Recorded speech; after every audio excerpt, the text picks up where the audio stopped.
Muy buenos días a todos, familia. Aquí estamos una mañana más de lunes, comenzando una semana y vamos a seguir compartiendo la palabra del Señor, esperando que hayan tenido un buen fin de semana lleno de actividades y que hayan sido de mucha bendición. Dejamos atrás ya el capítulo 3 de la primera carta del apóstol Juan y hoy vamos a dar comienzo al cuarto capítulo de esta primera carta. Y vamos a leer tan solo el primer versículo que dice así, primera de Juan, capítulo 4, versículo 1 dice: Amados, no creáis a todo espíritu, sino probad los espíritus si son de Dios, porque muchos falsos profetas han salido por el mundo. Después de habernos hablado por activa y por pasiva acerca del amor de Dios y del amor que nosotros tenemos y debemos que tener hacia los hermanos, ahora Juan va a tocar un tema muy importante y más para estos tiempos que nos ha tocado vivir. A veces tendemos a confundir el hecho de amar al prójimo con permitirle todo. Me explico. Una cosa es amar al prójimo independientemente de lo que haga y otra cosa muy diferente es aceptar lo que hace. Esto es igual, por ejemplo, para que lo entiendas, es igual que el perdón. Perdonar no es dar la razón. Que yo perdone a un hermano la falta que ha cometido no significa que acepte la falta que ha cometido. Es algo muy diferente. Y lo que pretende Juan, después de hablarnos tanto del amor hacia el prójimo, es que ahora no vayamos a ir al otro extremo y caer en el error de que ese amor nos lleve a creer todo lo que digan los prójimos. Por eso comienza este capítulo diciendo: Amados, no creáis a todo espíritu. Si hay algo que parte de la iglesia ha permitido en estos tiempos, creo yo que son las falsas enseñanzas.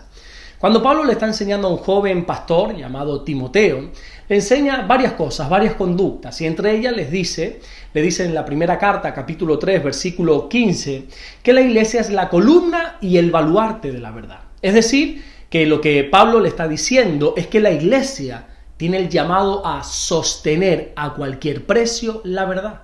¿Qué sucede? Que los cristianos, ojo, no todos, hemos permitido muchas cosas que no están bien. Le hemos dado quizá más importancia a cosas o a personas antes que a la propia palabra de Dios. Hemos permitido que desde los púlpitos se predique cualquier asunto, cualquier cosa. Hemos permitido que se haga a un lado la palabra de Dios para dar paso, por ejemplo, al mal llamado evangelio de la prosperidad, para que se hable de política de los púlpitos o un sinfín de temas más. Entendamos algo, la iglesia tiene el llamado de asegurar que se siga predicando la verdad de Dios. Y esto es algo que se debe predicar desde los púlpitos, nada más. La Biblia dice en el libro de Malaquías, capítulo 2, versículo 7, que el pueblo lo que busca de los labios del sacerdote es la ley, nada más. Y por desgracia hoy en día se predica más de temas personales, de herejías, que de la propia palabra de Dios. Pero ¿de quién es la culpa? Y aquí nos tenemos que poner bien serios para saber dar una buena respuesta a esta pregunta.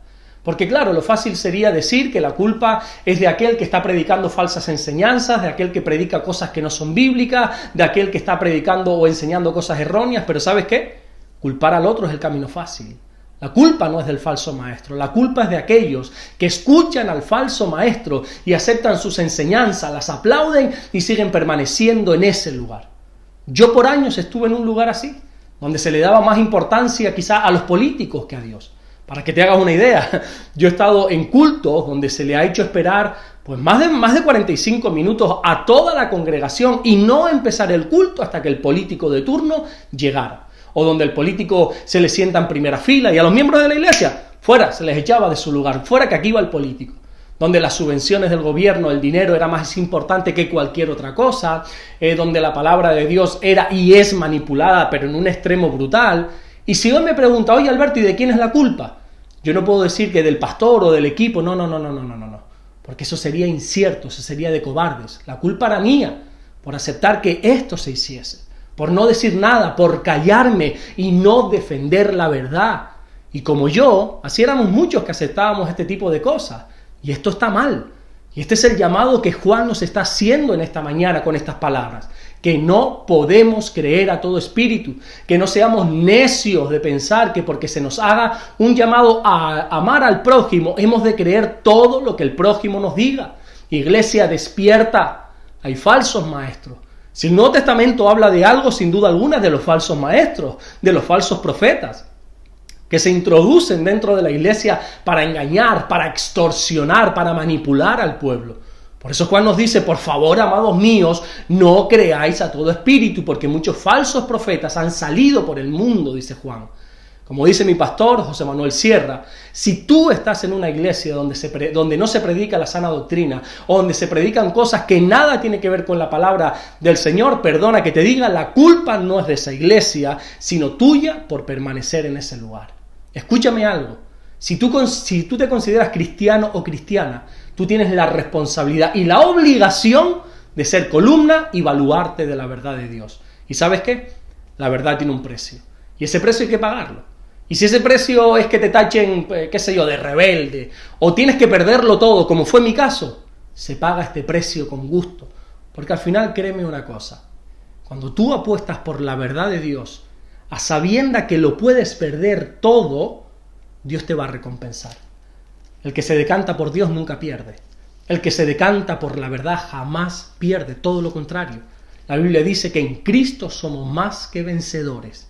Termino con estas palabras de Juan. Amados, no creáis a todo espíritu, porque hay muchos falsos profetas, muchos falsos maestros. Así que uno tiene que saber discernir y estar dispuesto a valorar y a guardar la verdad de Dios, a cualquier precio. Vamos a orar en esta mañana. Señor, gracias por tu palabra, gracias por todo lo que estás haciendo, por todo lo que vas a hacer. Oramos en el nombre de Jesús para que sigas derramando espíritu de valor sobre tu iglesia, para que defendamos la verdad a cualquier precio, Señor, para que no dejemos, Señor, que gente manipuladora, que gente que sea falsa maestra, falsos profetas, sigan extorsionando al pueblo, Señor. Ayúdanos a ser valientes, Señor, y a levantarnos con autoridad y con poder para seguir siendo la columna y el baluarte de tu verdad, Señor. Gracias por tu preciosa iglesia, gracias por todo lo que estás haciendo, gracias por esta nueva semana que tú pones delante de nosotros, Señor. Oramos para que nos guardes, nos bendigas hoy lunes y toda la semana que tenemos, Señor, y te damos toda la gloria y toda la honra en el nombre de Jesús. Amén y amén. Que Dios te bendiga. Recuerda que tú como iglesia es tu responsabilidad ser columna y baluarte de la verdad de Dios. Defiéndela a capa y espada. Dios te bendiga y nos vemos mañana, Dios mediante, en el siguiente devocional. Dios te bendiga.